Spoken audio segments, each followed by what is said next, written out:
امام حسین کو بھی بلا لیتے اور دونوں بھائیوں کو ایک ساتھ کھڑا کر لیتے، کھڑا کر کے زیارت کرتے تو امام حسن کمر سے سر کے زلف معمر کے آخری حصے تک، زلف شریف کے آخری حصے تک مصطفیٰ جان رحمت کی شبیہ تھے، اور کمر سے لے کر پیر کے ناخن مبارک تک امام حسین مصطفیٰ جان رحمت کی شبیہ تھے۔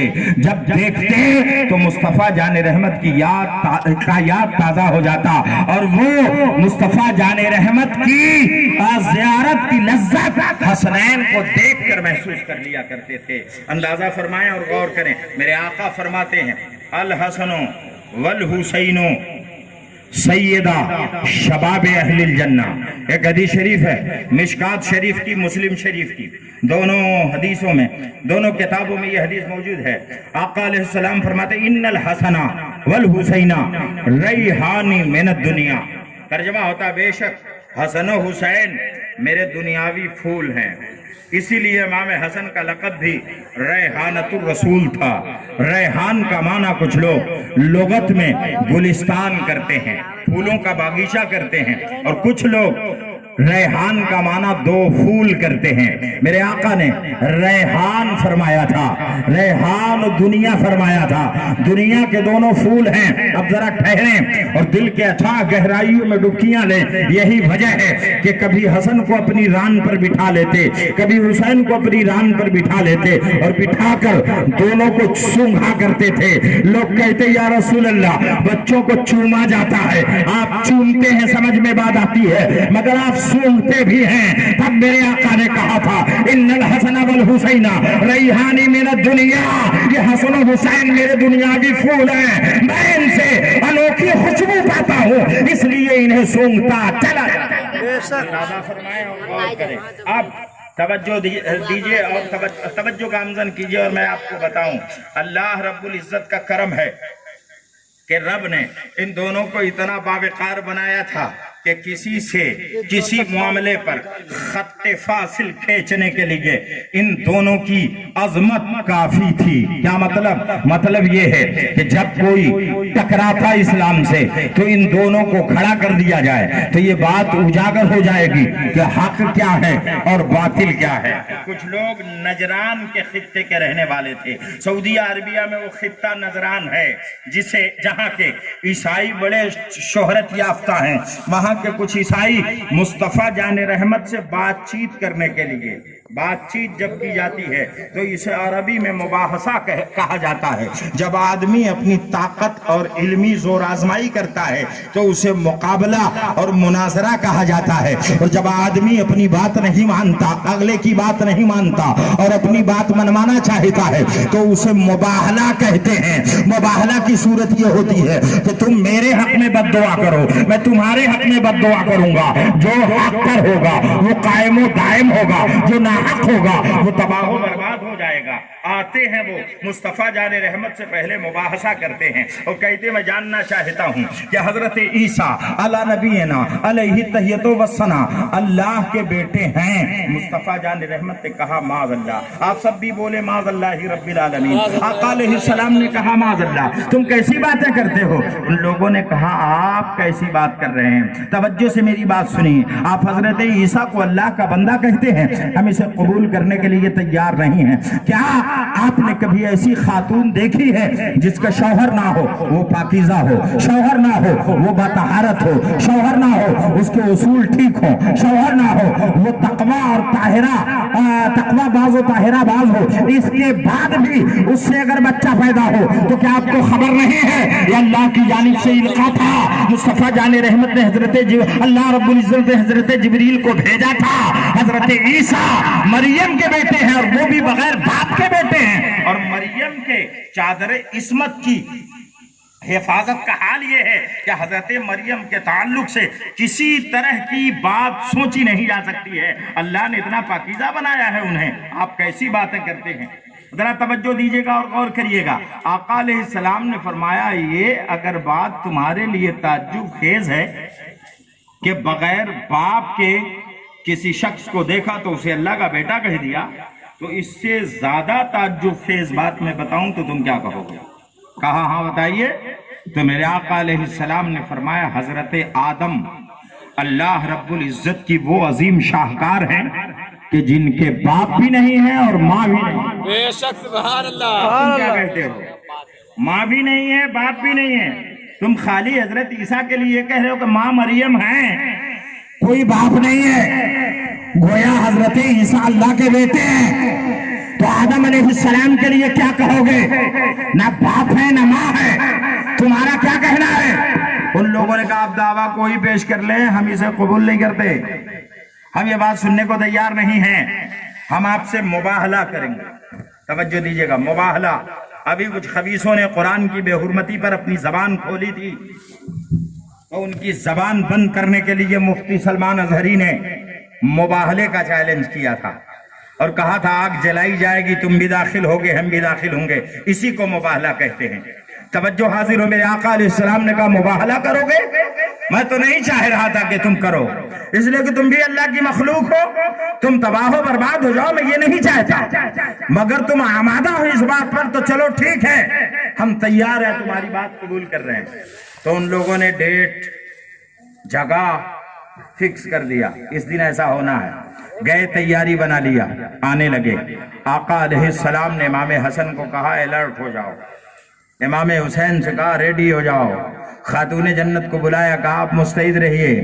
امام علی المرتضی کرم اللہ وجہہ الکریم کو بلایا, فرماتے میرے ساتھ چلنا ہے, اس پہاڑ کی چوٹی پر چل کر ہم عیسائیوں کے لیے بددعا کریں گے, ہمارے ساتھ سب کو چلنا ہوگا.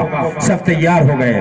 مصطفیٰ جان رحمت نے امام حسین کو اپنی گود میں لیا, امام حسن کو اپنے دستے کرم کی انگلی دیا. حضرت امام حسن نے انگلی پکڑی, حسین کو گود میں لے لیا. خاتون جنت سے کہا تم میرے پیچھے, میرا دامن کرم پکڑ لو, ساتھ ساتھ آؤ. حضرت علی سے کہا ان سے پیچھے ہو جائیے.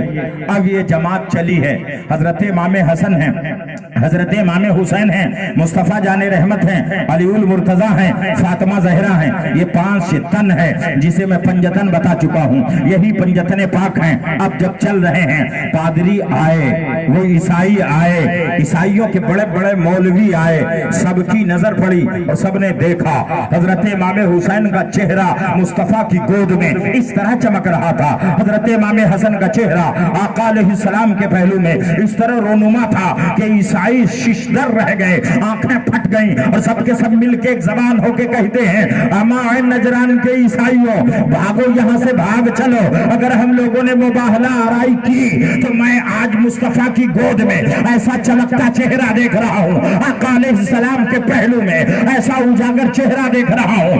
ان لوگوں نے مصطفیٰ کی بددعا پر آمین کہہ دیا تو صرف نجران کے عیسائی نہیں, صبح قیامت تک کے لیے پوری روئے زمین کے عیسائی تباہ و برباد کر دیے جائیں گے. بھاگو, ہم مباہلہ قطعی نہیں کریں گے. ان چمکدار بچوں نے مصطفیٰ کی بددعا پر آمین کہہ دیا تو ہم تباہ و برباد. نعرہ تکبیر, نعرہ رسالت, نعرہ حیدری, نعرہ حیدری, نعرہ حسینی, نعرہ حسینی, جسر سیدہ کربلا, جسر سیدہ کربلا, نعرہ تکبیر, نعرہ رسالت. نعرہ حیدری پر یا علی کا نعرہ ذرا زوردار ہو, اور نعرہ حسینی پر یا حسین کہنا سیکھو. یہ حضرت جبریل کی لائی ہوئی آیت ہوگی. بے شک کا نام ہے. حضرت جبریل ہی قرآن لے کے اللہ کے پاس سے اترے تھے. اندازہ کرنا, یہ وہ نام پاک ہے جس کی حمایت, طرفداری اور اطاعت پر بندہ قبر کس لیتا ہے تو کامیابیاں اس کی مقدر ہو جاتی ہیں. توجہ حاضر ہو. اب اس واقعے سے اس بات کا پتہ لگتا ہے کہ نجران کے عیسائیوں نے مصطفیٰ کی گود میں جو بچہ تھا اس کا چمکتا چہرہ دیکھا تھا.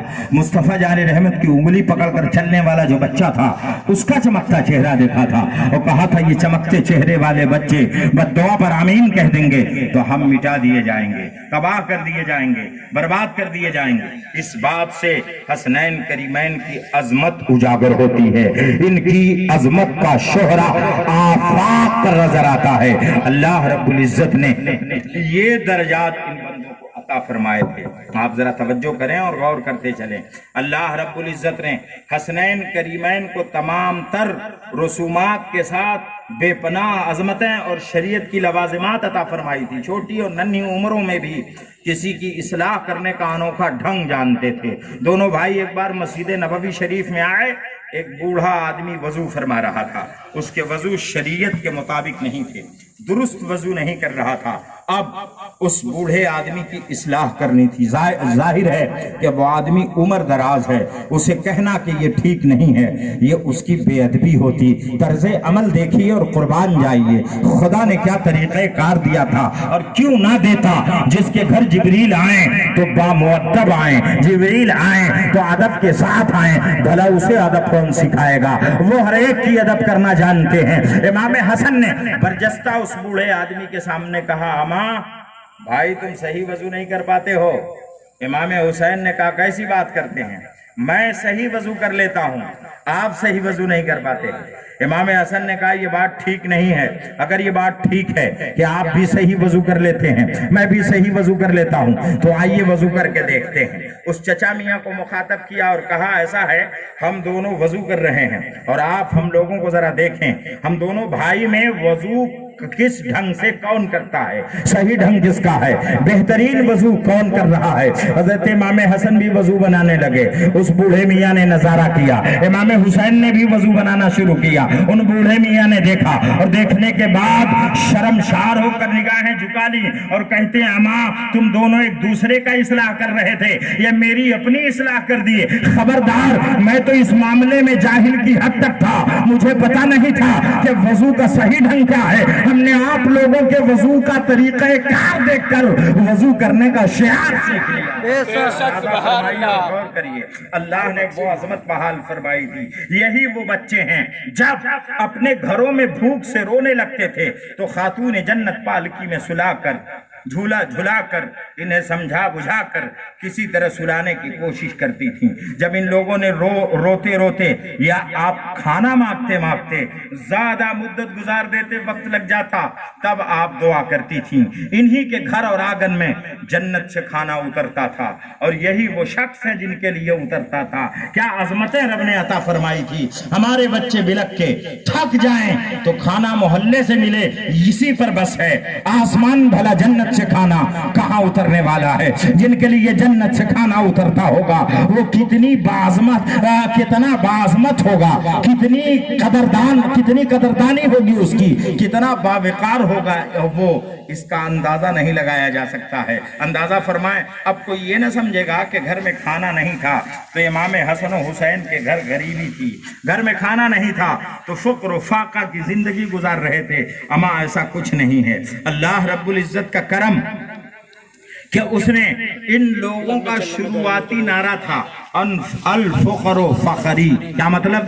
غریبی میں میں فخر محسوس کرتا ہوں۔ یہ نعرہ تھا علی المرتضی کا، یہ نعرہ تھا محمد عربی کا، یہ نعرہ تھا حسنین کریمین کا، یہ نعرہ تھا فاطمہ زہرا کے گھر کا، یہ نعرہ تھا اہل بیت اطہار کا، الفقر و فخری، میں غریبی میں فخر محسوس کرتا ہوں۔ اس کی وجہ یہ تھی، چاہتے تو دھن دولت قدموں میں آ گرتے، چاہتے تو سونے کے پہاڑ ساتھ ساتھ چلتے۔ میرے آقا کے دربار میں سونے چاندی کے پہاڑ دست بستہ کھڑے ہو کر عرض کرتے تھے اگر آپ حکم دیتے تو ہم سونے کے پہاڑ آپ کے قدموں کے پیچھے تلے چلا کرتے تاکہ دنیا دیکھ لیتی رب نے کیسی شہنشاہیت عطا فرمائی ہے۔ تو میرے آقا نے فرمایا میری شہنشاہیت میں میرے رب نے کوئی کسر باقی نہ رکھی ہے، تیرا میرے ساتھ چلنا میری شہنشاہیت کو اجاگر نہیں کرتا۔ میں تو چاہتا ہوں کہ فقر پر فخر کیا جائے، میں نے غریبی پر فخر محسوس کی ہے۔